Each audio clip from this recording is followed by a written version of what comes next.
Okay, chapter 20. This one's the heart. So we've talked about the blood. We understand what the media is that's going to be moved through those blood vessels. So let's talk about the pump for a little bit. Okay, this chapter's all about the heart, all the little bitty intricate pieces of it, and how it goes through this pumping process. Now, to start this, we need to understand that the heart is a two-pump system. Okay, it's really two pumps in one because we have a barrier that runs right down the middle of the heart that prevents blood from making its way across that black line. Okay, so we have an interatrial septum and an interventricular septum. So a septum between the atria and a septum between the ventricles. What this allows is the blood that is being sent over here, coming back to the heart on the right side of the heart, blood on the right side of the heart gets pumped out to both of the lungs where it's oxygenated. Okay, and then we send it back as oxygenated blood to the heart, but now to the left side of the heart. And the left side pumps it out. As you can see, all over the body up this way. It also goes down here and it goes to all of the body parts. Okay, so when you look at this, we've got two different circuits we can think about.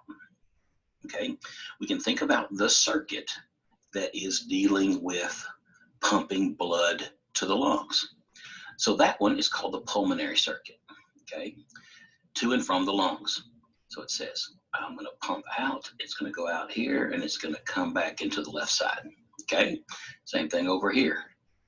It goes out and it comes back into the left side. That's the pulmonary circuit. We've got pulmonary arteries and veins that are going to deal with this. Okay, then we've got the systemic circuit. Systemic circuit deals with the left side of the heart.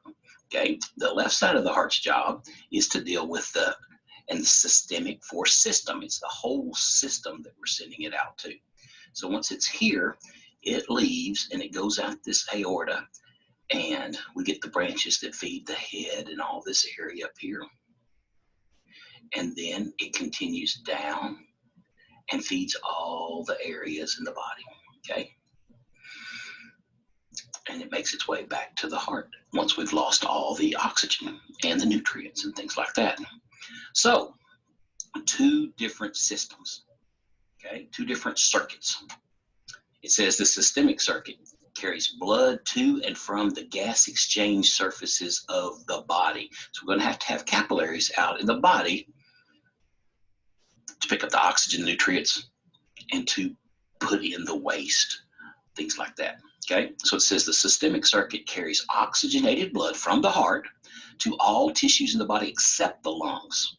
Okay, and it returns the deoxygenated blood back to the heart, and that is what's carrying the waste, like carbon dioxide. Okay, so the pathway says, I'm going to eject the blood out of the left ventricle. Your ventricles are your pumping chambers. Left ventricle, and it's going to leave through the aorta, and the aorta is going to branch and branch and branch and branch and branch into smaller and smaller and smaller vessels till we finally get to the capillaries. Okay, and by that time the blood pressure's way down from what it was when it left the heart, and we're able to do exchange in those capillaries. Okay, pulmonary circuit deals with the lungs. Okay, the lungs carries blood to and from the gas exchange surfaces of the lungs. So what we're going to do is we're going to pump out the right ventricle again. It's going to leave the right ventricle. We're going to push it through pulmonary arteries to the lungs, where those arteries are going to divide and divide and divide and divide until they get to little bitty capillaries where we can now exchange the carbon dioxide for oxygen and then return it back to the heart via pulmonary veins. Okay, so we've talked about three different blood vessels at this point. Now when we get to the vessels chapter, there's going to be a lot more, or not a lot more, but a few more, okay? But right now, all we got to know is arteries, veins, and capillaries. Arteries are carrying blood away, so that worked real well. Arteries and away, okay, both start with an A. Veins, V, carry blood to the heart. Well, you know, T and V are real close together, TUV, okay? So that makes sense. And then capillaries are what are between these two, and this is where exchange occurs. These are the exchange vessels. And what are we exchanging? Okay, we're exchanging gases, oxygen, carbon dioxide. We're exchanging nutrients, amino acids, glucose, fatty acids, things like that, waste. Okay, as the cell goes through its process of making stuff, it's going to produce organic waste that we have to take care of. Okay, hormones, vitamins, minerals, all that kind of stuff is being transported in this bloodstream. Okay, we got 4 chambers of the heart. Okay, we're going to jump right into the anatomy of the heart. We'll spend our time on this anatomy for a while. So when we look at this, get my pen out, we got 4 chambers, okay? And there is a septum that runs through the center, like I said. So I'm going to draw my septum here. This is a wall that prevents things from going from one side to the other, okay? So that breaks her down into what's going to be the right side of the heart and what's going to be the left side of the heart. And remember, it's the patient's heart. That's why I keep doing it this way. Okay. And the right side of the heart here is pumping to the lungs. Okay. So the blood's going to leave out and it's going to head to the lungs this way. And you see it going up under here and coming out over here, lungs going this way. We said pulmonary circuit deals with the right side of the heart. Left side of the heart is all about the systemic circuit. Okay, so we've got 2 different collecting chambers. That is the right atrium here and the left atrium here. And notice there's a valve between these 2. Okay, and that leaves the pumping stations, pumping chambers. This is going to be the right ventricle, and over here we're going to have the left ventricle. Okay, so if you can see, get rid of some of this drawing so we can actually see what the heck's going on now. Okay, you can see we've got blood coming in back to the heart via the inferior vena cava and then the superior vena cava coming in here. So all the blood makes its way into here. This is the collecting chamber, and then it makes its way down here into the pumping chamber, and we're going to pump it out and send it to both lungs. Okay, it's going to come back. Okay, it's going to come back via the veins. So I can see those here coming back from the lungs here, and can't see them on this side because they're behind everything, but it's coming in from the other side as well. Into the collecting chamber, this is the left atrium. Okay, and then down into the left ventricle, and that blood gets pumped out into the aorta. We feed the arms and the head, and the rest of it makes its way down the body, and we feed all the rest of the body that's below the heart via the descending aorta. Okay, so notice we got a lot of protection. We talked about this in A&P1. We've got a huge sternum that's in the middle there protecting the heart. We got the rib cage that's doing that. The heart exists in its own little cavity, okay, its own membrane.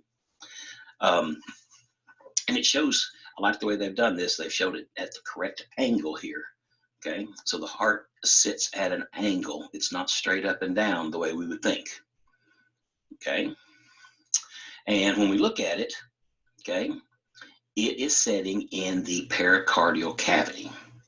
Okay, so we have where the lungs are, that is our pleural cavity. They're in their own, okay, they're in their own cavity, and the heart has its own here in the middle. And when we say that, we say it has its own membrane that is isolating it. Okay, and the way you want to think about that is it's a double membrane structure that has fluid here in the middle. In this case, they're acting like the fist is the heart. So there is the membrane that's up close to the heart and the one that's further away on the other side of the liquid.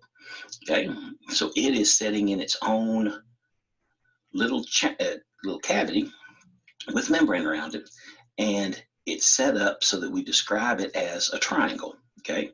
We describe it as, okay, something that looks kind of like this, with the apex of the heart being down here at the tip, and the base of the heart, like the base of our triangle, goes across the top. So that means we've got an upside down triangle, basically, okay? With all of these big vessels that you see, all the major vessels all come out of the top part, okay? It's kind of like an ice cream cone. Okay, so the base at the top where all the great vessels come out, and apex, the little pointy part of the heart at the bottom, upside down triangle.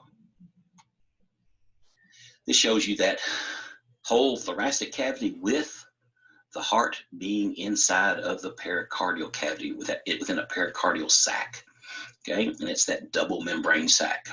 So the nice thing is the heart is here in the middle with its own isolation with a membrane, has fluid in it, okay?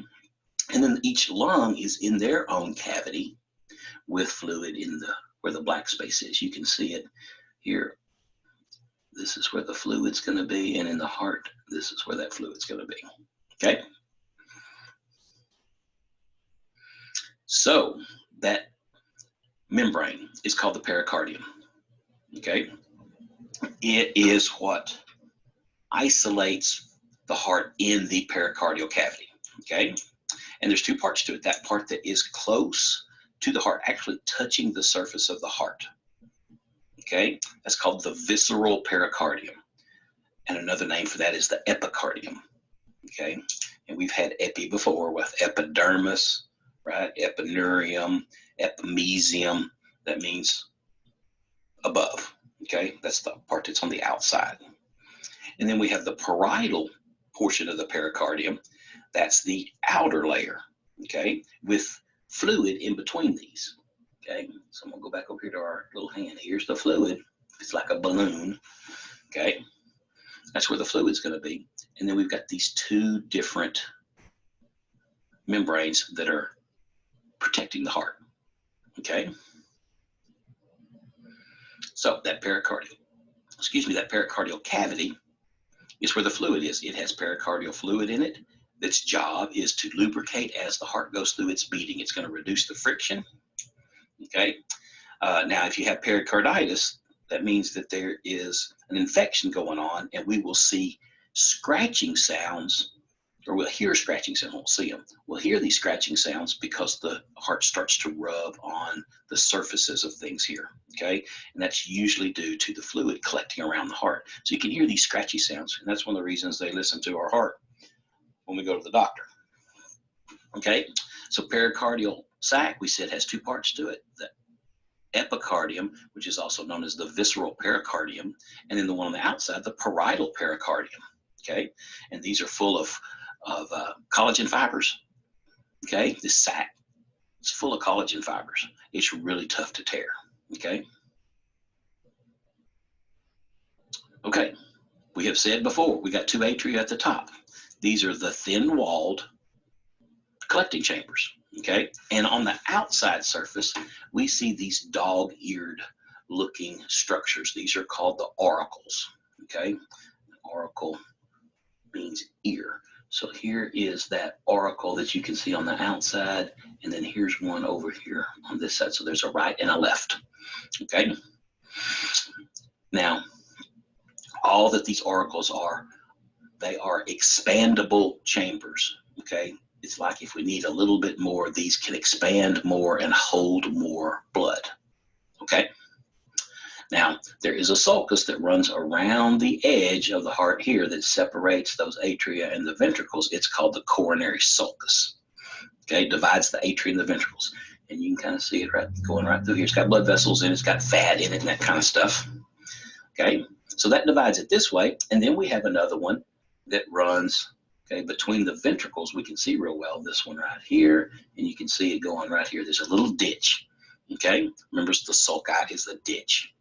So we've got a nice way to identify the chambers of the heart. All we got to do is connect that one. And there is a connection.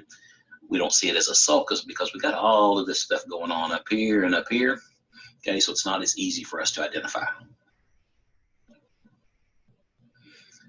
Okay, if we cut through the heart, we're going to take a little cut through the heart from where we're on the outside of the heart all the way to where the inside, where the blood is. So the blood should be in here.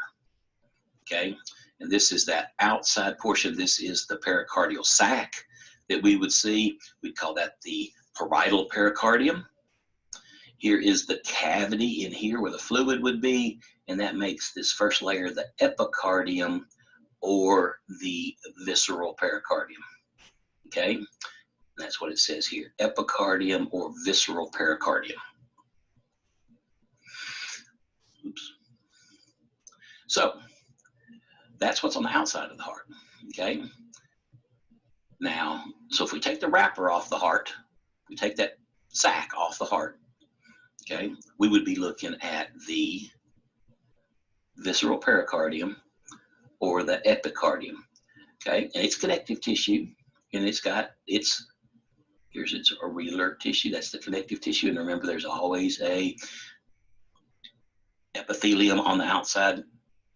Since it's in the middle, they're going to call it a mesothelium. It's still just what I think about as epithelial tissue.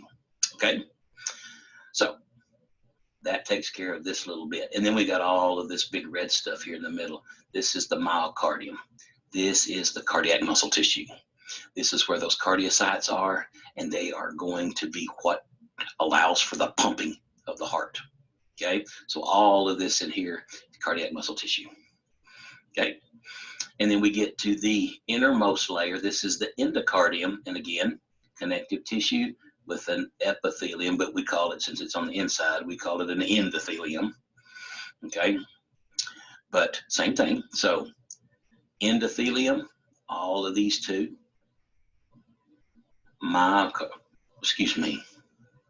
endocardium, I said endothelium, endocardium here, and then myocardium, where the red is, and then the little bit of visceral pericardium here, or we could say the epicardium, and then the outer layer, parietal pericardium here. Okay, so those are the layers that we're going to run into. Okay, and notice while we're here, the muscles here in the heart are going to be set up where they're going to go around this chamber, and they're going to go around this chamber, and we've got them going around this chamber. So this is really two chambers down here at the bottom. But notice, we have independent squeezing going on. It's not just this muscle runs all different directions, okay? But it isolates itself around those chambers so that we can pump specific chambers, okay? So epicardium, like I said, is composed of the visceral pericardium. Now that's the part that's actually on the heart itself, okay? Serous membrane, got your mesothelium and your areolar connective tissue, okay? Myocardium, that's the middle portion. It's got all your cardiocytes in it, your cardiac muscle cells, okay? Also has nerves, blood vessels, that kind of stuff that's going to be in here. And it's going to wrap around the different chambers, like we said. It says there's a superficial ventricular muscle that surrounds both ventricles, and then there's deep that are independent within each ventricle. Okay, and I'll show you a picture of that here in a second. What's making all the contraction? That's these cardiac muscle cells. And you remember the big term we learned when we were talking about these were the intercalated discs in A&P1. The intercalated discs, these allow for us to really hook up these cardiac muscle cells. It's like we plug them into each other, okay? And they get secured by desmosomes, so they're held together really tightly, okay? And when we send that electricity in the form of an action potential, that electricity is what is going to allow for contraction to happen, okay? So there were some important characteristics of cardiac muscle that's quite different from skeletal muscle in that it's a lot smaller.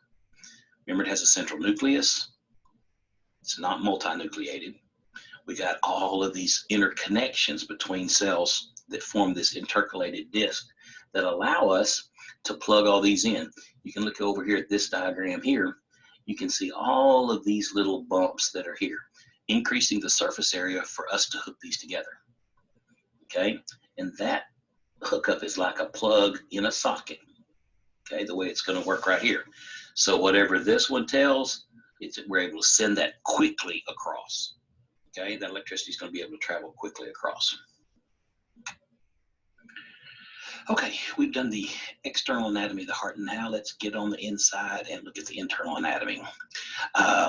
As far as the septa go, there are 2 septa that run longitudinally through the top of the heart, not the top, the internal portion of the heart. Okay, up here between the 2 atria, we call this septum the interatrial septa, and it's going to separate our atria. And then down here, we've got the interventricular septum, okay, and that makes up the septa of the heart. And that's what, as we talked earlier, that's what divides the heart into the right side and the left side. Okay, kind of starting on the outside and working our way in. Let's kind of start here on the left side of the heart.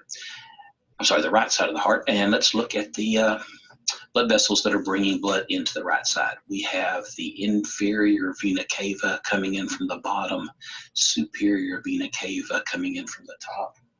Those are both big veins, okay, biggest veins that we have in the body.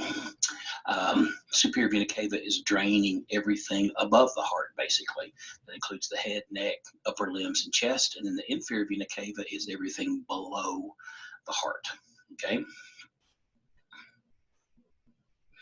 Okay, besides that superior and inferior vena cava bringing in blood to this right atrium, okay, we also have another structure, and they show it right here, that little bitty dark spot. This is the entrance of the blood that the heart is using, that's on the outside of the heart. It's called the coronary sinus. That's where all of the cardiac veins lead to, and then they dump that deoxygenated blood that the heart has used into this right atrium via this coronary sinus. Okay, so we'll see it more when we look at the vessels of the heart. One more structure that we can look at while we're here in the right atrium, and that is this structure here. Okay, and what they have called this here is the fossa ovalis. If you remember what a fossa is, it's a depression. Up here we have it as the foramen ovale. This is the hole that is between the right atrium and the left atrium, okay, that occurs in infants prior to birth, okay? So before birth, remember, their lungs aren't working, so is there any need for us to pump this deoxygenated blood out to the lungs if their lungs aren't working? No. So what's happened before this is we have sent that deoxygenated blood through the placenta, okay? And that's where the mom is going to oxygenate the baby's blood. Remember, we have that fetal hemoglobin we talked about that is stronger, has a greater affinity for oxygen than does mom's hemoglobin, the normal hemoglobin. So when it passes close by mom's blood, they don't mix, but we're able to extract the oxygen from mom's blood into the baby's blood. Well, now this blood that's coming in here, having been through the placenta, it's already oxygenated, so all we have to do is send it straight across here so that it can be pumped out to the body. Okay, so while it's a hole, we call it the foramen ovale. Okay, and at birth, there is a pressure change in the heart, and we get to close this, and it grows over and becomes the fossa ovalis. Okay, and that allows the baby's lungs to start working on their own.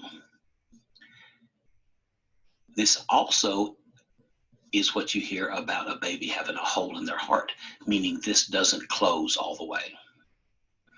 So once the lungs start working, now we're sending the deoxygenated blood here, and then this is sending it to the lungs.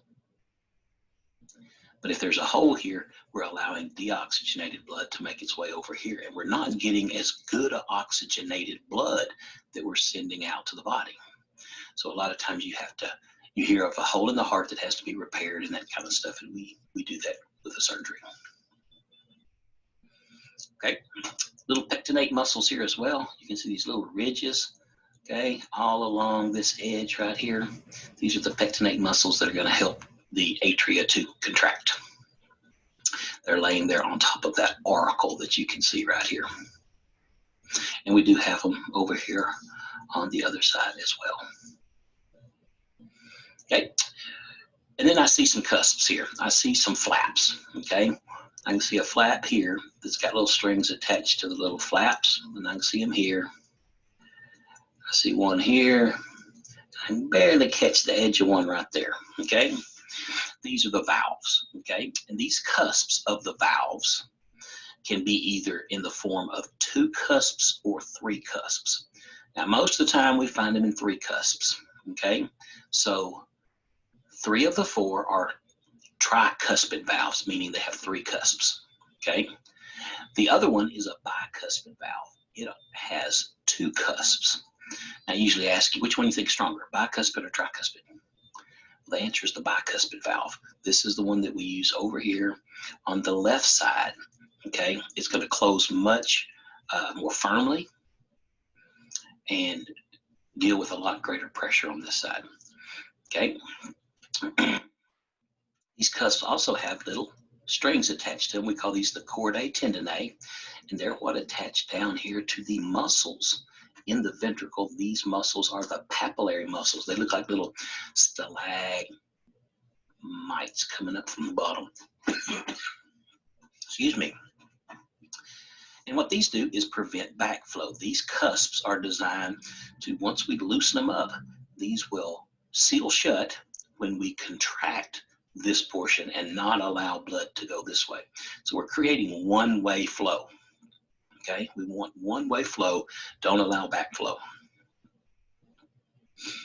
So the first big one we run into, if we're going from this right atrium down, we run into this big valve here. This is the right atrioventricular valve. You also hear it called the tricuspid valve, okay, because it does have 3 cusps, okay? And it's the big one. It's the big one that has 3 cusps. Okay, the job for this one, prevent backflow from the right ventricle into the right atrium. Once the blood is down here, we don't want it to go this way. Down here in the right ventricle, as well as the left ventricle, we pick up all of this meaty chunks of cardiac muscle tissue. It's going to create little channels. Okay, this is called the trabeculae carnae. Okay, and I remember it because it reminds me of carne asada. Okay, all these chunks of meat in here. So in both the right and the left ventricle, we have this trabeculae carnae. And one of these is called the moderator band, okay? And the moderator band is attached to our interventricular septum, and it's going to go across like this and attach to this side. Okay, it's like an extension cord, I'll be honest. It's like an extension cord that allows us, once that electrical signal is making its way down here, we're going to be able to shoot it across real fast on this side because this has so much more surface area in it. Okay, it's going to help us coordinate what's going on the right side of the heart. This is why we need that moderator band. You can see over here, this is the left side of the heart. Look how big and meaty all of this is. As we go all the way around, much thicker than this little bit over here on the right side. So it's easy to see. You can cut a heart open and you can identify which is the right and the left, whether you know which side it is or not. To start with, you just look at which is the thicker wall. Left ventricle is always thicker than the right ventricle. Okay, and look at this. Look at the shape. This is kind of like, I like to say, like a hot pocket. Okay, it's kind of shaped like a hot pocket. This one nice and round. Okay, this one's going to be able to squeeze. When it squeezes, you can tell it's going to create a lot of force. This one it's just going to be like a pocket kind of closing, like, okay, it's not going to do as much, and we don't need as much pressure because the lungs are just our next door neighbors. If we're the heart, right, they're just right across, so we don't need a tremendous amount of pressure to move this blood across the street. So remember the shape, okay? The shape is going to be important to us because of the pressure that's going to be generated on the left-hand side versus the lighter pressure on the right-hand side, okay? Now there is an atrioventricular valve that is on the left side as well. So we have a right and a left atrioventricular valve. And we can see those here when they're both open. And when they're both open, notice that we have pulled with our little strings and opened them up. And when they close, and this is really easy to see, the bicuspid side here versus the tricuspid side here. So I know this would have to be my right side, and over here would have to be my left side, okay? And if I look at that size of the muscle, look how big and thick it is here, and look at how thin it is on this side, okay? So this left side is going to be much thicker. And then this shows them closed, okay? In this picture, it shows them closed. And when they close, what's happened is we've moved this side of the heart up closer to it, which loosens up these strings, which allow them to hold on to this. As the blood forces itself up against these cusps, it's going to stop it right here so that blood can't go all the way through, okay? Now, sometimes you'll hear somebody has a prolapse valve or a leaky valve or something like that. And a lot of times it's due to some of these strings turning loose or having stretched, and they're going a little bit too far. So maybe they open up instead of closing straight across. Maybe they allow for a little bit of an opening like that, which is going to allow some blood to squirt into it, okay? Besides those atrioventricular valves, right and left, we also have two semilunar valves. And these semilunar valves are what prevent backflow once the ventricles have squeezed and we're pushing the blood out of the heart. We don't want it to come back into the heart, okay? So these are going to be located in the pulmonary trunk and also in the aorta, okay? So as soon as we squeeze the blood out of the right side of the heart, that's going to be the pulmonary semilunar valve's job to keep blood from going back into the ventricle. And on the left side of the heart, we have the aortic semilunar valve, and their job, and its job is to prevent backflow into the left ventricle. And you see these here as being closed, okay, and as being open down here. Now, these don't possess strings, okay, but they have three cusps on them, and I'm going to talk about those in great deal once we start the actual physiology of the heart, okay? But their job is to, like I said, prevent backflow back into the ventricles once we have squeezed the blood out of the ventricle, okay? At the base of each of these, we have aortic sinuses, okay? And this is an area that is kind of a bulbous area that's at the base of the aorta. When we blow open the valves here, okay, we want there to be plenty of room so that those valves, the little cusps, don't stick to the side. Remember that water has those hydrogen bonds, and water likes to hold on to things and hold on to water. So we don't want those to stick on the side. Like if you had a wet shirt or something like that, you know, if you've sweated through the shirt, it's real hard to get that shirt off, okay, because of the stickiness that's there. So we don't want that to happen. So this aortic sinus is a bulbous area, okay, that those cusps can move up into, but not touch the sides, okay? And this is also the place that we're going to see the origination of the right and the left coronary arteries. Okay, this is the arteries that are going to feed the heart. There is a condition called carditis. Okay, this is an inflammation of the heart itself.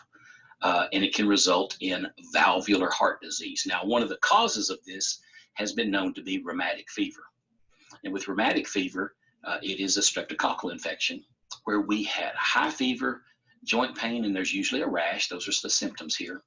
And of those people that get this rheumatic fever, streptococcal infection, 50 to 60% of the people are going to develop carditis, which is scar tissue in the actual muscle portion, the myocardium of the heart. Okay, and it also affects the valves. And it may be something that we don't see for 10 to 20 years after this infection. Now, it's not going to completely shut off and block these valves, okay, but it does show a thickening, okay, a thickening in the calcification of these valves.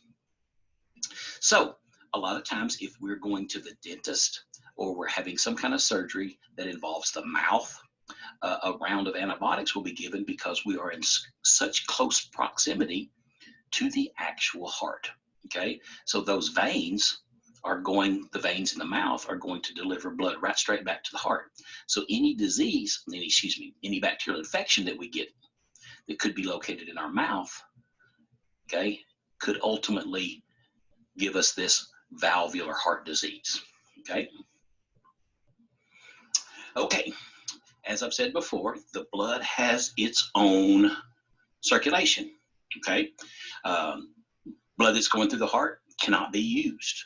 Okay, it's not in a capillary. Unless you're in a capillary, we can't do the transfer of materials, both oxygen, carbon dioxide, nutrients, waste, all that kind of stuff. So the heart is such an active organ, we have to have its own blood supply to it, okay? And this coronary circulation is set up with its own arteries and veins on the surface of the heart. So let's take a look at these right quick. Over here, coming off of that aortic sinus that we were just talking about, there's a little bulbous area right here where that aortic semilunar valve is going to be right there. We're going to see two main vessels. Now, these two main vessels are the right and the left coronary artery. Here's the right originating, and over here is the left. Now, the way the circulatory system works is every time there is a major change, we get a fork in the road. It's kind of like driving around Denton. You'll be driving down one road and all of a sudden you didn't really make a turn or anything, but now you're on a different road. And that's the way it is for the circulatory system of the heart, that actual circulation. So right coronary artery, it takes off and runs around this side of the heart, the right side of the heart. And as vessels come off of it, we name the side streets, like the marginal artery here, okay? So it goes along, everything's fine. Over here on the left side, we've got that left coronary artery, and it does a major branch. In fact, a lot of the textbooks will say there are three main vessels that deal with the heart. The right coronary artery, and then this left coronary artery branches into two very quickly. You can see that there's a branch right here. So it is just the left coronary artery for a fraction of the distance. We're talking like a half of an inch or so, okay? And then it branches. And it branches into this one. This is called the anterior interventricular artery. Another name for this you'll see is the left anterior descending artery, LAD. Okay, and I've been seeing a lot more of that language than I have the anterior interventricular artery. And this one, the LAD, the left anterior descending artery, also has the name of the Widowmaker. And this is the one that it is a low survival rate if we get a complete blockage of this vessel, because it stops blood flow down the center of the heart. Okay, the one that is picked up after that, okay, so left to here, left coronary artery here, anterior interventricular or left anterior descending, okay, and then the other branch that comes off is the circumflex artery, and it heads around this side, and we pick it up coming around this way as well, and again, we get branches that come off of it, okay? And just like we had in the front, we have this interventricular artery that's in the front. We also have a posterior one. We got one in the back, feeds the back part here. Okay, so those are the main arteries that we're going to see in the heart. Now, when we do our sheep heart dissection, I wish our sheep hearts looked like this, where we could actually see all the vessels that look nice in red and blue for us. And that's what they're showing here. Arteries in red, veins in blue. Red for the oxygenated blood and the blue for the deoxygenated blood. Okay, so as I said, coronary arteries, these are going to be delivering oxygen, nutrients, and that kind of stuff. And we call the veins the cardiac veins. Okay, coronary arteries, cardiac veins. Like I said, left and right. They're going to originate at that aortic sinus, the little bulbous area in the aorta. And these are under extremely high pressure. You can imagine coming right out of the heart, they're under a lot of pressure. So these need to have a lot of elasticity in them, and it's going to allow them to rebound. And that force is going to help push the blood through the coronary arteries. That right coronary artery supplied blood to the right side. That's the right atrium. We do get to do both ventricles with this one. And because of the right side, it deals with the electricity of the heart. That's where it's on. The electricity components of the heart are on the right side. So we have the SA node and the atrioventricular node. Okay. So heart attacks dealing with the right coronary artery a lot of times affect the electrical system. My father, when he was in his 60s, had a heart attack, and it did affect the right side. And he has a pacemaker now that basically does this electrical component for him. Okay. And then, like I said, we've got marginal arteries, and we have that posterior interventricular artery in the back. Then we've got the left coronary artery. Okay. Left coronary artery, very, very short. It does supply the left ventricle, the left atrium. This is the power pump for the heart. This is the one that's going to send it out all over the body. And we said the two main branches of this circumflex artery and anterior interventricular artery, or we said you could call that the left anterior descending artery. Okay.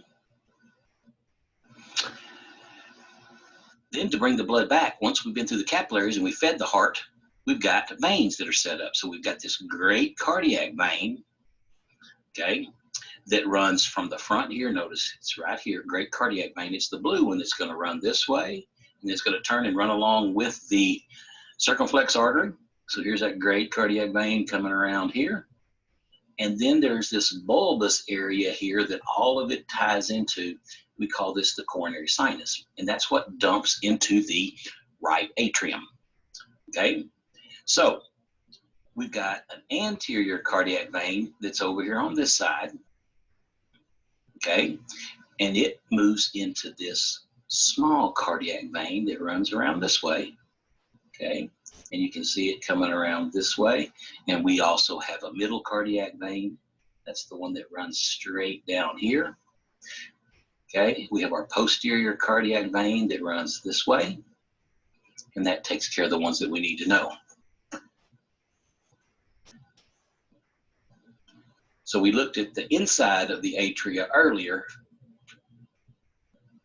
and we could see that opening of the coronary sinus that was here in there. Okay. Okay, now it's time for us to talk about the physiology of the heart. We're going to look at the contraction cycle of the heart based on one heartbeat.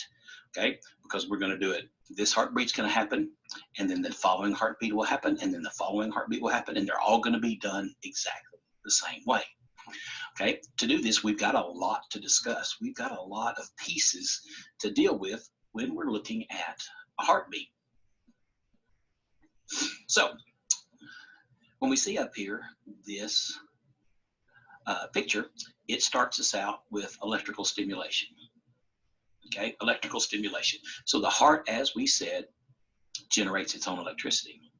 It does spontaneous depolarization events that allow for the contraction and relaxation cycle of the heart to occur.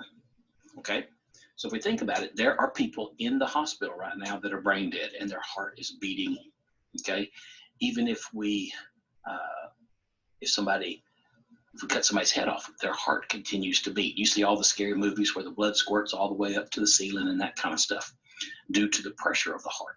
So it continues to beat even without influence, okay, from the nervous system. That's because the heart has its own electrical stimulation, okay? It does it without the brain. Now we can adjust it, okay? The brain can do the adjustments on it, speed it up, slow it down, but the actual depolarization event belongs to the heart, okay? So we get this electrical stimulus and we're going to send it through the heart. You can see all these little fibers underneath it. I'm going to explain all that to you. And what we get to do, the way we get to analyze this is by looking at it through an ECG, okay? And if you ever had an ECG, they stick little suction cups all over you and they're going to measure the electricity as it travels across, okay? This is what causes contraction.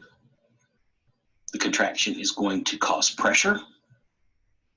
That pressure is going to move the blood. We're going to go from high pressure to low pressure always, okay?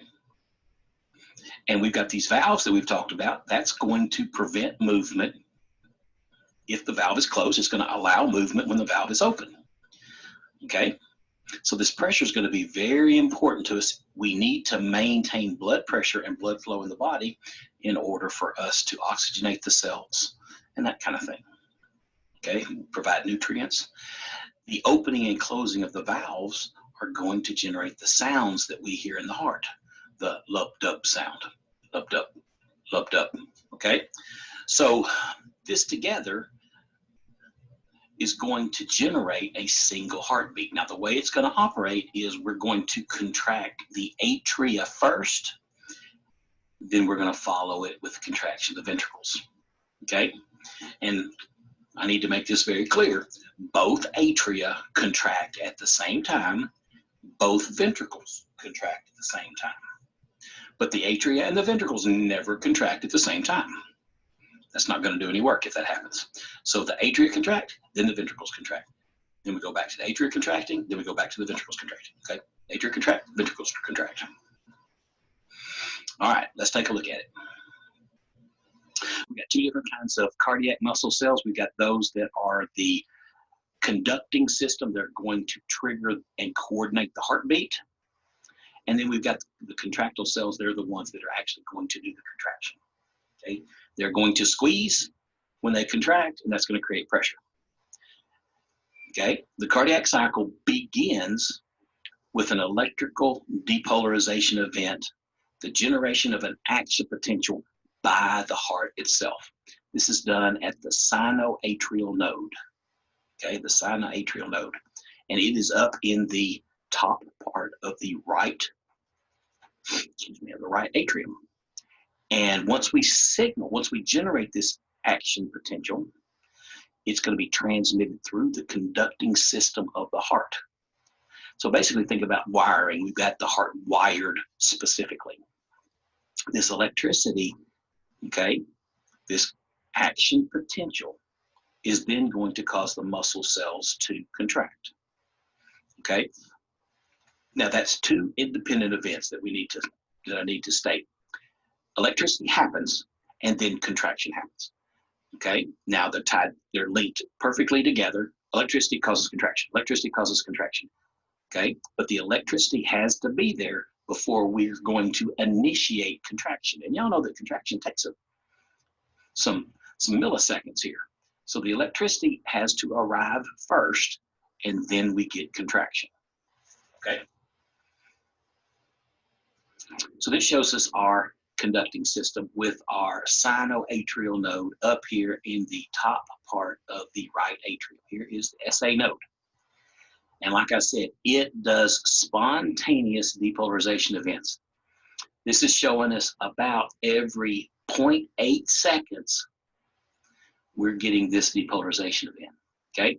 So it says, depolarization event, fix it. When we hit threshold, Bam, generate another action potential. Fix it. Bam, generate another action potential every 0.8 seconds. Okay, that would give us 75 beats per minute if we're depolarizing the heart every 0.8 seconds.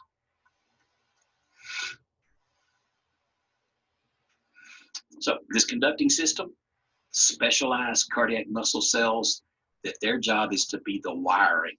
Okay, they're going to initiate and distribute this electrical impulse so that we can stimulate a contraction event through those cells. Okay, it is automatic. Okay, cardiac muscle tissue contracts automatically because the electricity is delivered by the heart itself. The heart generates its own electrical current. Therefore, that electricity causes contraction to happen. What do we need for this as far as the structures going on? Up in the right atrium, we got an SA node. We have a hookup. They call these the internodal pathways. These are the electrical wiring that's going to go around, and they're going to make its way to the second node, which is called the atrioventricular node. And then we're going to send the current down. Okay, and these are where the conducting cells are going to occur. And we're going to wrap it around the heart so that we can envelop all of the ventricles with electricity and allow for contraction to happen within our ventricles. Now, the pressure that the ventricles need to have is a lot greater than the pressure that the atria need to have. Because all we've got to do is get the blood down here from the atria. That's its job. The ventricle's job is over here to get it to the lungs and over here to get it all the way out of the body. Not out of the body, all the way over the body, throughout the body. That's what I meant to say. Okay? All the way up to the top of our head. And imagine if you're a giraffe, how much pressure that's going to be. Okay? So, okay, let's walk the electricity through the heart. Okay? So, we're going to have 5 steps that we're going to look at. And each one, remember that we're dealing with the electricity, okay? Just the electricity. So in the step number 1, it says the SA node is going to begin its activity. So for us, that's the depolarization event has occurred at the SA node. It's occurring here. We're at time 0, okay? Notice that nothing in the heart, we got no electrical current making its way through. We're just saying that this is firing at this point here. And if we look at the heart, notice that the valves are open, okay? The valves are open between the atria and the ventricle, allowing blood to make their way through, okay? So we're filling the ventricles and we're filling the atria. Now that electrical depolarization event is going to start to spread, okay, through this portion, and you can see that happening here in purple. That action potential begins to spread across the atrial surfaces, and ultimately it's going to go down and reach the AV node. Okay, we're talking about 50 milliseconds here. Okay, it takes to go from there all the way through the atria, okay, and make its way to the AV node. It says in step 3, there's a 100 millisecond delay at the AV node and atrial contraction begins. So we're at 150 milliseconds. And what we've done is we've enveloped the atria with electricity and we are squeezing the atria. Okay, both atria are squeezing now. And notice what that's doing is it's opened the space here a greater amount, allowing that blood to be forced into the ventricles because we're squeezing the atria.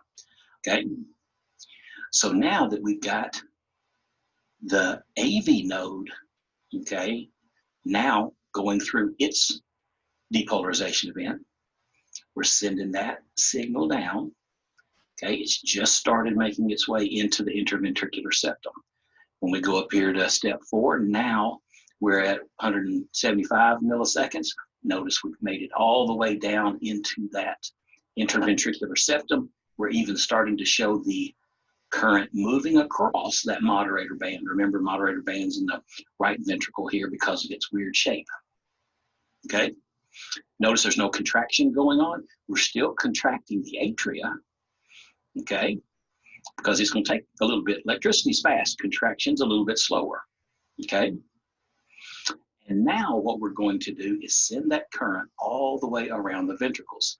Here we are at step 5. Impulse is distributed through the Purkinje fibers, and we have completely got electricity all through the ventricle now, okay? The atria are done contracting, and they're going to start moving back to the relaxed shape, okay, as we are initiating the ventricles contracting. We see the ventricles contracting because when we do that, it's going to cause these valves to shut because of the pressure. Okay, how long did it take for the electricity? 225 milliseconds. Okay, and we're just getting to the point where we can have the ventricles start to contract. Okay, so that's the electricity from the SA node through the internodal pathways to the AV node, from the AV node down into the bundle of His. Okay, the Purkinje fibers that wrap around, cross that moderator band, and squeeze the ventricles because of the electricity that is there. Okay, looking at it from our other picture, you see the SA node up at the top. It's got the pacemaker cells in it, and it's connected to the AV node via the internodal pathways. And that's what, once we get this distributed, this electricity distributed, that's going to begin the atria to contract. Okay, when we make it to the atrioventricular, that's when we get atrial contraction. Okay, all the electricity makes its way out through here. We get it here, atrial contraction begins. Now that we've got the atrial contraction occurring, we're going to move it down to the AV bundle. Okay, the AV bundle, that is right after the atrioventricular node. So atrial contraction has happened. Now we're going to send the impulse from the atrioventricular node down through the AV bundle. It's going to go through the bundle branches down to the Purkinje fibers. So we're going from here to here where it's going to split into the bundle branches all the way down, and they're going to wrap around with these Purkinje fibers. And what that's going to do is allow us to invoke all of the ventricular muscles. Okay, all these muscles that are down here in the ventricle, we're going to go through contraction here. We're even going to send it across that moderator band that you can see right here. So the Purkinje fiber's job is to distribute it all throughout the ventricles. By this time, atrial contraction has finished, it's completed, and now, because this is electricity, we are initiating ventricular contraction to begin. Okay, we're starting the squeezing, but we're not finished with the squeezing is what I'm getting at. We're just starting it.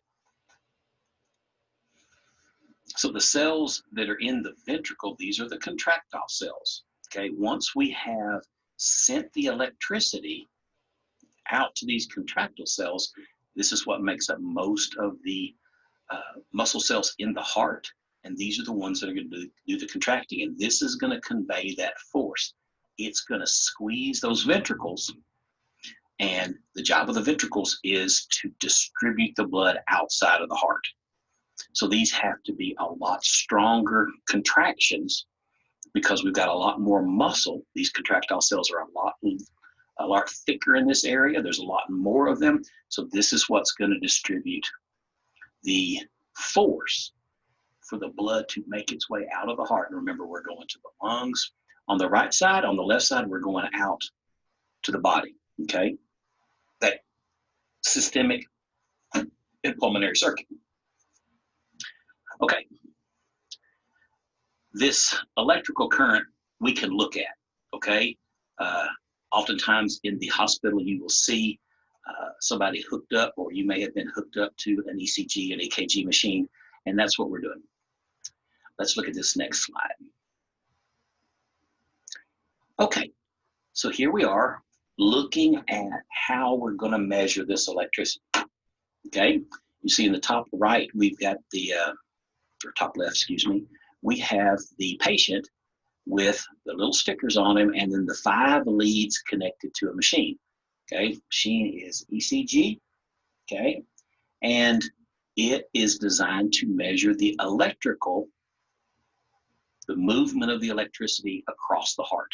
Okay, so when they put these on, and you'll learn this in nursing school if that's where you're headed or that kind of stuff, we have to remember where they go. Each one of the leads is important, and they have different colors on them. So we say the white is on the right. Okay, the black, that one is smoke. That's over here. Fire is always underneath the smoke, and then green goes on last. We put the brown here in the center, and it says poop comes from the tummy. So that's the way you remember where your leads go. And what this is going to provide us is the movement of the electricity through this heart. Okay, so let's look at it down here at the bottom. Okay, we've got 3 different waves that we're going to look at. We've got the P wave, we've got the QRS complex, and then the T wave. And then we show back again, another P, another QRS, and another T. Okay, well, what the P wave shows us, the first thing that's going to happen when we go into our heartbeat is we're going to have to depolarize the atria. Okay, so when we look at this, P wave is the electricity depolarizing in the atria. Okay, that's sending all the electricity out into the atria. And then this next one we have is the QRS complex. And there's a specific length that this needs to be, not that we have to know that right now, okay? But we need it to happen in a specific amount of time, okay? And then the QRS complex is going to happen. The QRS complex is really 2 things in one. It is the repolarization of the atria and the depolarization of the ventricles.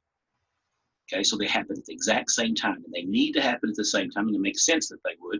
As we are depolarizing the ventricles, we better be repolarizing our atria. Okay, so that's the QRS complex, and it's the tallest. And then the last one is the repolarization of the ventricle. Okay, and remember, when we're doing this depolarization, repolarization thing, all we're doing is moving these ions around. And these are charged ions. And that's what this electricity is that we're seeing. We're seeing the movement of ions in, the movement of ions out. Okay? So that's all this is. So P, this is atrial depolarization, ventricular depolarization with atrial repolarization, and then lastly, ventricular repolarization. Okay? And then we see a new P wave start. Okay? And these lines, notice it's on grid paper because this is what allows us to see how far these are apart from one another, if things are happening at the right time. Okay, for instance, if the T wave is way out here, well, that might become a problem. Okay, so this cardiac cycle is going to be the period between the start of one heartbeat and the beginning of the next. So we could say from P wave to P wave, just like we looked at earlier. Okay, this is going to include both contraction and relaxation. Okay, and with this, we get systole being contraction. That's the term we use for contraction. Systole. And then during diastole, that is the relaxation. And we have to be specific about this, okay, because atria are in contraction, and then at a different time, the ventricles are in contraction. So we have an atrial systole, and we have a ventricular systole. We have an atrial diastole. We have a ventricular diastole. And in order for hearts to operate correctly, we have to have the atria contracting when the ventricles are not. We have to have the ventricles contracting when the atria is not. Now, they both can be in diastole at the same time. They can both be relaxing at the same time. Okay, and we see that after the ventricles have squeezed, but they can never be in the atria, and the ventricles should never be in systole together. That won't work. Okay, so the blood pressure that is generated is due to systole. We're going to see pressure increase. That happens in systole when contractions occurring. We're going to see the blood pressure fall during diastole. And y'all, probably have heard of this before with our blood pressure measurements. When you go in and you find out that we've got a blood pressure of, let's say, 120/80, we're saying the systolic, or the pressure of systole, is 120 millimeters of mercury. And in diastole, that pressure is 80, okay, millimeters of mercury. And remember, blood always flows from high pressure to low pressure. And this is all going to be based on timing. Timing's got to be critical, okay? And these one-way valves are going to allow us to move this blood through the heart, okay, and then out into the body. So that electricity that we were just talking about is going to set up the phases in our cardiac cycle, okay? Now here in the center, we show atrial systole occurring here, and then the green is all atrial diastole, okay? Up at the top, we've got ventricular systole over here, and ventricular diastole over here. And notice that it gets us to 800 milliseconds, which was that 75 beats per minute, okay? 0.8 seconds would give us 75 beats per minute. So let's look at how it works, okay? We're gonna have our start. Now remember, what we're doing with this is we are looking at the contraction cycle, okay? Not the electricity, yet the electricity we know is going to cause this to happen. So at time 0, once the SA node is fired and all that, and we've got the electricity out to the atria, we begin atrial systole, okay? And that's going to happen for about 100 milliseconds. And once we end atrial systole, we're going to begin ventricular systole. So atrial systole, and then ventricular systole, atrial systole ends, and we begin atrial diastole, okay? And atrial diastole is going to go all the way around until we start atrial systole again, okay? Ventricular systole, notice it starts at this about 100 millisecond mark, and it's going to go for about 370 milliseconds to that point, so 270 milliseconds, how long it's going to last, okay? And then now we're into ventricular diastole, okay? So we can look at the way that this is set up with the heart actually going through some form of contraction. From here, the atria are contracting, and then the ventricles are contracting to right here, okay? So this is the contraction portion of the heart. This is both chambers are in diastole, okay? So to this point, atria are in systole, ventricles are in diastole. Then when we move over into this side, ventricles are in systole, atria are in diastole, and then the ventricles go into diastole, so, and the atria are still in diastole. So all the way around to this, it gets us to 800 milliseconds. So really, the heart is doing some kind of contraction during this first 370 milliseconds, okay? So we've got atrial systole we have to be aware of. We have atrial diastole. We have ventricular systole. We have ventricular diastole, okay? We know that atrial systole, okay, occurs during ventricular diastole. We know atrial diastole, okay, has to happen in order for us to make it to ventricular systole, okay? So atrial systole, ventricular diastole. When the ventricular systole is happening, we got to be in atrial diastole. And then there's a time where both chambers can be in diastole, okay? And that's after that 370 millisecond portion. Notice that the atria and the ventricles are never in systole together. So 800 milliseconds, we said, 75 beats per minute. When we increase our heart rate, we know we can do that. The brain can tell us we need to speed up our heart rate. All phases of that cardiac cycle are going to shorten, particularly diastole. We have the greatest amount of time when the atria and the ventricles are both in diastole. So it makes sense. That's where we can cut some of this time off to speed up that heart rate. Are y'all ready to put it all together? Because that's what we're fixing to do. We're going to use this graph, and I'm going to explain the graph here in just a second, to explain how the heartbeat works. Now, if we were having an essay question on our exam, this would be it, okay? Now, we're not, unless I get back into the classroom. But normally I would have an essay question, and it would say, explain how the heart works electrically based on the contractions, how that affects the pressure and moves the volume of blood through the heart, opening and closing the valves as we go. Okay, that would be our essay question. And I'm going to ask you several questions on your test about how this is happening. So I need you to understand it as a story. Okay, it needs to be, you have a complete understanding of how the heart works. Okay, they're going to ask you tons of questions on this. Okay, as you're going through your further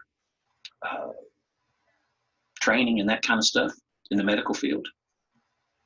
Also on those tests to get into your programs and things like this, there are always questions about what's going on and how the heart operates. Okay, so let's get after it. Up here at the top, we have our old buddy, the ECG we just talked about. We got the P wave, atrial depolarization, ventricular depolarization, atrial repolarization, and and ventricular repolarization out here. Okay, and then we've got another heartbeat happening over here. Okay, so this is the stimulus for the heart to beat. This is the stimulus for the next heart to beat. So this is one cardiac cycle that we're dealing with, all that area that's in pink. Below that, we've got this portion here. This is what's going on with the contraction of our chambers. So you see we have the P wave causes atrial systole. The QRS complex causes ventricular systole. Okay, so this is when the atria are squeezing. This is when the ventricles are squeezing. And then notice that we've got the time when both atria and the ventricles are in diastole together. So the heart is not squeezing. This is the rest break between the heartbeats. Okay, so this is the squeezing, okay, contraction. And then below that, we've got pressure. And we got pressure on a number of different things. We've got a blue line. This is the left atrium. We've got a red line. This is the left ventricle.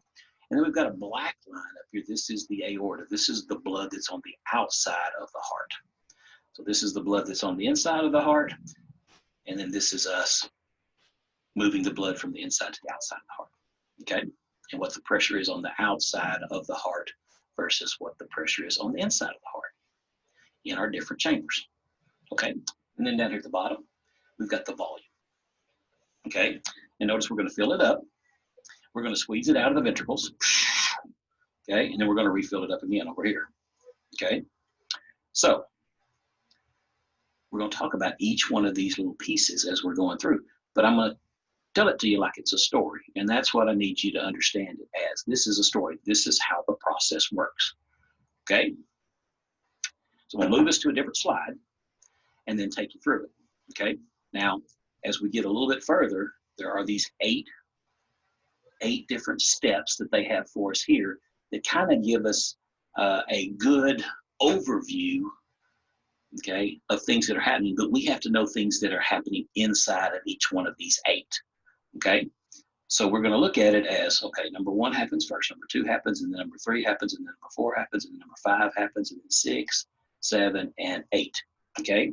And when atrial contraction begins, well, atrial contraction is beginning because of what's happening up here with the P wave, right? And here we are entering into atrial systole, and here's what the pressure is, and this is about how much volume we've got in there. Okay? So that's the way we're going to look at it. So let's move to the bigger picture, and we'll get started. All right, so this is a story, so here we go. Once upon a time, heart generated a P wave. P wave is the depolarization of the atria. That depolarization of the atria, okay, happened after the blood had started filling up into the atria and the ventricles down here.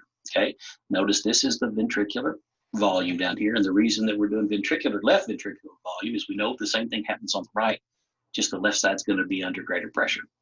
So look at what's happened. We've been filling down here at the bottom. We've been filling the ventricles up. Remember, the valve between the atria and the ventricles is open. Okay. And when the P wave happens, it starts atrial systole. It starts the contraction process. So what's that going to do to the pressure in the atria? That's going to make the pressure in the atria go up because it's squeezing, and it's going to force more blood into the ventricles. So we're going to see a jump in the volume of the ventricle. Okay, it's going to jump up real quick. Also, the pressure inside the ventricle goes up because we're adding a more volume to it. Okay, and as we get as the atria end its systole, okay, we have maximized, notice we've maximized the amount of blood that is in the ventricle. And that amount of blood is 130 milliliters. You can say cubic centimeters if you want to. Same thing, okay? So we've maximized the amount of blood that is in our ventricle. And we're starting the QRS complex occurs. QRS complex, remember, says I'm going to tell the ventricles to squeeze by sending out the electricity. So this is the depolarization of the ventricles, and we're going to repolarize the atria at the same time. That starts the ventricles squeezing right here. The atria are now in diastole. They have quit squeezing, and the ventricles have started squeezing. All right, we've got this amount of blood, 130 milliliters. Okay, we start squeezing the ventricle, and this red line here is the ventricle. We start squeezing the ventricle. That causes the pressure in the ventricles to go up. That causes the AV valves to close. Okay, our bicuspid and the tricuspid valve on the other side, they're going to close because the pressure inside the ventricle is going to be greater than the pressure inside the atrium, and they're going to close. And that's going to trap a volume of blood, okay? It's going to trap a volume of blood. So notice that we've got this blood in here and we're squeezing, and this doesn't change. This volume of blood doesn't change, even though we're squeezing. And we squeeze and we squeeze and we squeeze, and the pressure goes up real fast because all the valves are closed now, okay?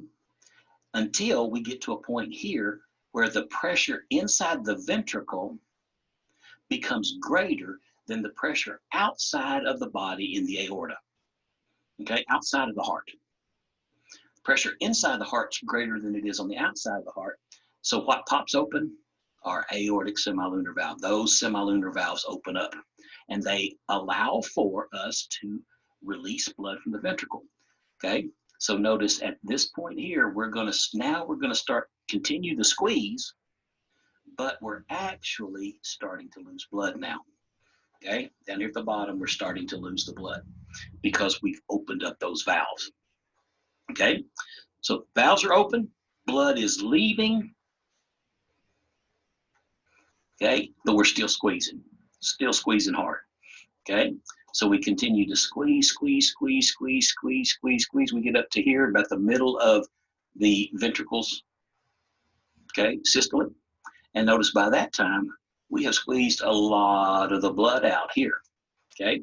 So now I think about it like you're squeezing the ketchup, okay? You got your Heinz ketchup and you squeeze it. And you squeeze, and now you get to a certain pressure when the ketchup starts coming out, okay? And you keep squeezing and you keep squeezing. Well, there gets to a point where you can't squeeze anymore. And when that happens, okay, you start getting the and then it stops, right? So that's what happens when we get out here. When the volume gets down to a specific level and the pressure, we can't squeeze anymore, okay, we're going to start to see less blood eject its way out. We get to a point here when the pressure starts to drop in the ventricle and it actually goes into ventricular diastole because we're repolarizing that ventricle out here. We get to this point here, and now we're in the relaxation mode, and we start to relax and relax. The pressure outside, okay, in the aorta becomes greater than it is inside in the ventricle. And what do? We close our semilunar valve. Okay, we close our semilunar valve. Okay, and then the pressure continues to drop because we're not squeezing anymore. We're in the relaxation phase. It continues to squeeze until the pressure inside the ventricle becomes less than it is in the atria. Notice what's happening. While we've been doing all this, blood's been filling up the atria, so the pressure's going up. So once the pressure in the ventricle is less than it is in the atrium, now we open back up our AV valve and blood starts filling the ventricle. And we can see that here. Blood starts filling the ventricle back up and we're ready to go again.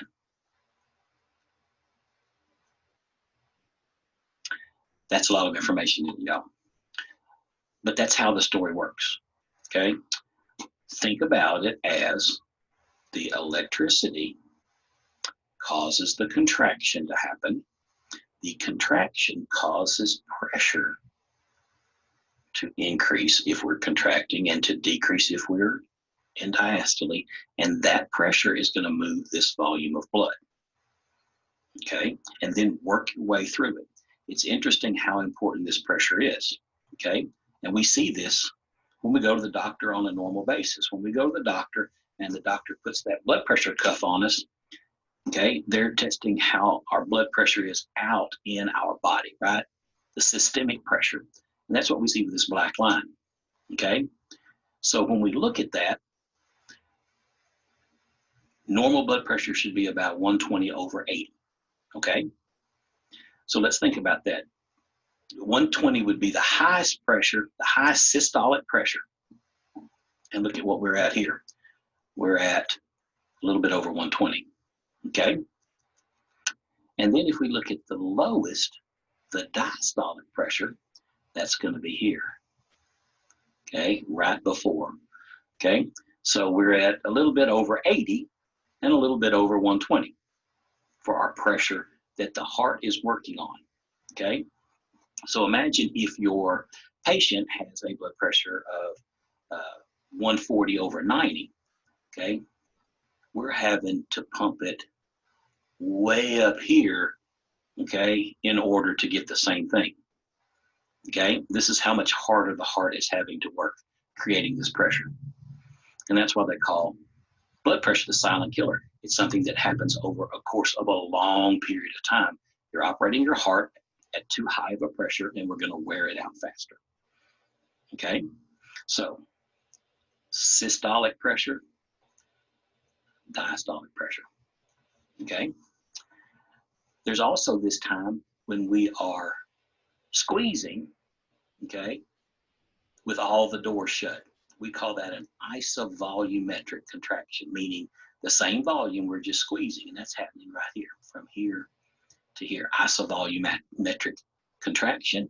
This is an isovolumetric relaxation. It's when all four of our valves are closed, okay? Now, how much blood did we pump out? Down here at the bottom, you can see we started with 130 and we got down to about 50. So 130 out of 50, that's about 80 that we pumped out. And we call that 80 our stroke volume, okay? The difference between the end systolic volume and the end diastolic volume, okay, gives us our stroke volume, which is 80. And that's the amount of blood that is leaving the ventricle, okay, that left ventricle. We opened all the valves. We closed all the valves, okay? And that was a lot of problems with students that would do this. You forget to close the valve. Well, the pressure closes and opens the valves for us, okay? So electricity causes the atria to contract and then the ventricles to contract. P wave, QRS complex, okay? As the atrial squeeze, we feel the ventricles.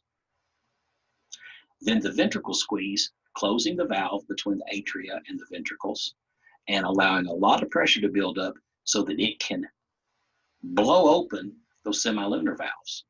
And then we start releasing blood from the heart, okay? We push it out just like we're squirting a ketchup container, okay?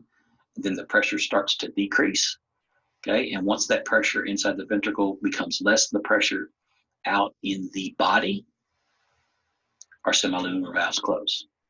And now all four valves are closed still. We're in a relaxation phase, so things drop really slowly, or excuse me, really quickly, okay, all the way down until we get to a pressure where the ventricles have a lower pressure than the atria. And that's what opens our AV valves back open, and we're ready to go again as we're filling the atria and passively filling the ventricles.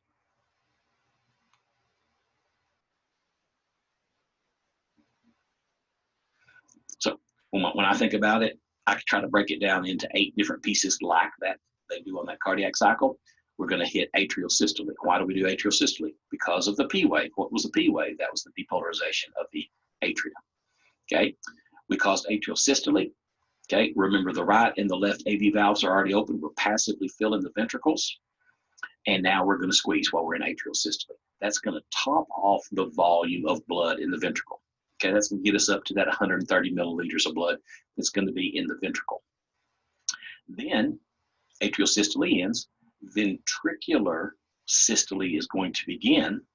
Okay, and when we do this, when that ventricle depolarizes, okay, we get to close those AV valves. We maintain, or we have maximized the amount of blood in the ventricle. Okay, ventricle squeezing, pressure's rising. That's what caused that AV valve to shut. Okay, and now that pressure goes up very rapidly because all the valves are closed. Okay, once we get to a point where the pressure inside the ventricle is greater than the pressure out in the aorta, that's when the semilunar valves are going to open. And that's when we're going to start moving the blood out of the ventricles into that systemic circuit. We do about 60% of it. That 130 minus the 50 is about 60%, and that's what we call stroke volume. Okay, as we squeeze and we squeeze and we squeeze, we start running out of the ability to squeeze because the volume is decreasing. Once we get to a point where the pressure inside the ventricle is less than the pressure out in the aorta, the semilunar valves are going to close. We've ejected that stroke volume. We still have inside the ventricles that 50 milliliters of blood that represents the 40%. Okay, now we're into ventricular diastole. Pressure's going to drop now because we're no longer squeezing the ventricle. All the valves are closed. Okay, ventricle continues to relax until we get to a point where the pressure in the atria, which has been increasing due to the volume of blood that's been making its way into it, becomes greater than the pressure inside the ventricle. And that's when the AV valves are going to open up again, starting to fill the atria and also starting to fill the ventricles. And we can say at that point the cardiac cycle ends. If we don't do this right, okay, they call it heart failure because we're not getting adequate blood flow to the peripheral tissues. Okay, so the organs aren't getting the food, the oxygen that they need, that kind of stuff. And typically this is due to ventricular damage because we're not sending out enough blood. Sounds terrible too, failure, heart failure. You know, my father had a heart attack and they told me that he was in heart failure, which sounds like, oh, this is, you know, this is a really bad thing. It's been that way for 25 years. He's been in heart failure for 25 years, okay? He does everything he wants to. He hunts, he fishes, he gardens, he does all that kind of stuff. So it's just that it sounds real bad. So while we're going through all of this, the heart makes some nice sounds for us. This is what we're going to use when we listen to somebody's heart with a stethoscope. We're going to hear specific heart sounds. And this is due to the valves closing, okay? We get a big lub sound here when those AV valves close, when the pressure in the ventricle becomes greater than the pressure in the atria. And we get the dup sound, lubbed up, the dup sound when the semilunar valves close. Okay, so closing of these valves is what we hear when we're listening with the stethoscope. And then if you have a good stethoscope, you can hear some other muffled sounds. These are soft sounds like the S4 and the S3, okay, that is blood flow into the ventricles and atrial contraction. Okay, so when the atria are contracting, okay, and then blood flow back into the ventricle, once this valve opens back up, we can hear those soft sounds.